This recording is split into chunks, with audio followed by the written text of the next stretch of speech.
to have the Black Joy Parade right after, like, this is a place you can come, we can have a good time, and it is safe. Now, your car maybe get bit. Like, that's just honest truth. That's just something that may happen. Just don't drive or pay for parking. Pay for parking. But anyway, we're in a library. Let's get it started. Let's go.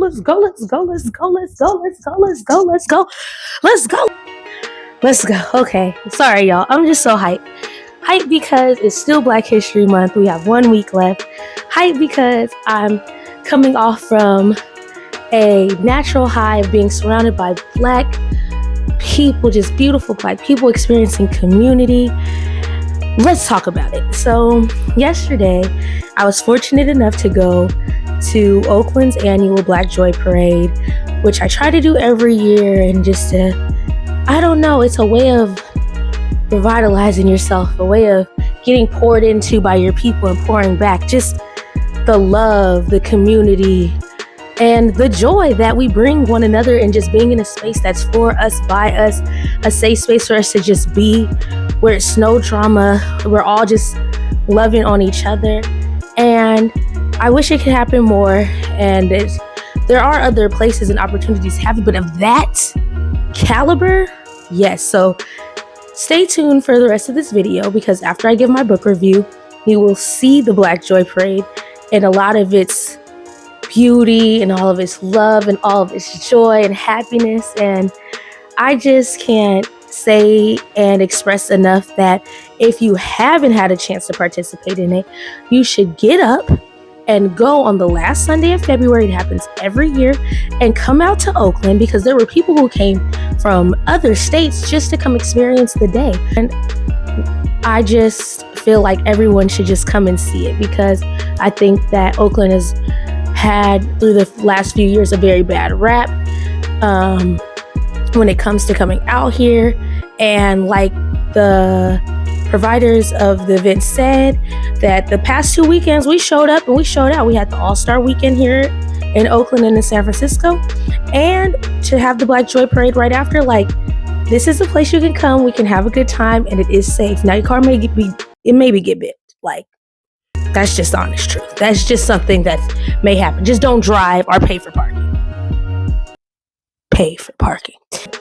So let's get into this review, because I finished the book. And I know y'all are saying, like, finally. And I'm sitting here like, finally too, because I feel like I've only read 2 books this month, and that's crazy. To come off of January reading 5 books into February only reading 2. But I will say I did do a lot of Black History Month programming, so we're not even going to just play ourselves like that. No. A lot was done in the library aspect. I guess my reading had to just take the back seat. But the reading that I did get done was great. So Grown Women by Sarai Johnson. Oh my gosh. Okay. So I'm all for a book about generations of women and trying to heal the trauma of mother and daughter relationships that can be passed down to generation, or just things that have happened that can just be passed down in general. And you know, another book that comes to mind when I was reading this, I was like, wow, The Family Lore by Elizabeth Acevedo was very similar to this, a generational book about women, their mothers, and just the traumas that they had to go through and what their daughters are experiencing because of it. Now, this book focuses on 4 generations. So we have great-grandmother, grandmother, mother, daughter. So we have Evelyn, who is the matriarch of the family. We have Charlotte, who is her daughter. We have Corinna, who is her daughter. And then we have Camille, who is the final chapter of the generations so far, you know. Trauma, the book was not focused on that. It did gloss over it at times, and it was brought up through the book, but that wasn't the focus. You continued on through their lives, and I think that's a good way of showing trauma, because it never just holds still. It's continuous and it's brought into the day-to-day, but then the days have to keep on going, and it can pop up, but pushing through and continuing on, I thought that was a really, really good thing that was sought throughout all the women as they were trying to better themselves and become better women and better mothers. and what was their route of becoming a better mother than the mother that they had. Of motherhood and the love of a mother and a daughter, and how that can be seen in different ways, and how you may not get the same love that you did from your mother that you do from your grandmother and things like that. Because I know, like, granny's love ain't nothing like granny's love. And I don't know about y'all, but I remember being at my granny's house and I was getting away with everything. Like, that lady would never let anyone drink her lemonade. It's something about that lemonade, but when I would come over, I'd be like, Granny, can I have some lemonade? She said, get some lemonade. And I'd be like, I'm gonna get some lemonade. Definitely get some of that lemonade. So it was that type of vibe. And I feel like this could have ended sooner, a few chapters than it did. I feel like it was a great wrap up, because often we want a happy ending, and not that it didn't end happy. We want it just to be all tied up nice in a bow. And sometimes we're not given that, but I think that that's life. And this is life. The highs and the lows and the struggles and the humanism. It was a good book. Very good book. A must read. I would give it a 9 out of 10. I only give it a 9 because, like I said, the ending was a little bit slow for me. But happy Black History Month. I hope that you're experiencing as much joy as I have. I hope that you feel loved and valued, and that you push through with all the might and all the sanity that you can have. And the song of the week is Young, Gifted, and Black.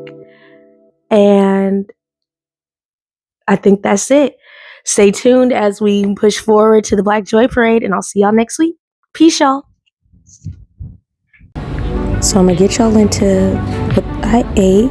Got some fresh squeezed lemonade, yes, handmade. And I also got a $20 plate. Yes, that's what $20 gets you. You know how that goes. And the lines are starting to form. It was getting crazy. This is the kids zone. Apparently they had it last year. Some of the vendors and the art that we saw.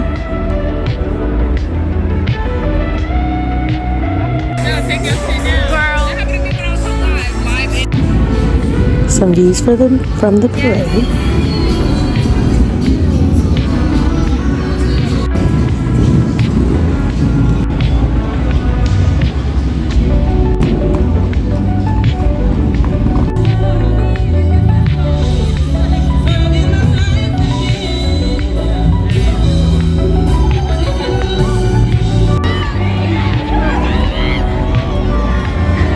And this is me inside of the porta potty. It wasn't terrible, but they barely had tissue. And on these next parts, I'm sorry, y'all, I just don't want to get copyrighted, so we can't really hear it all the way, but enjoy.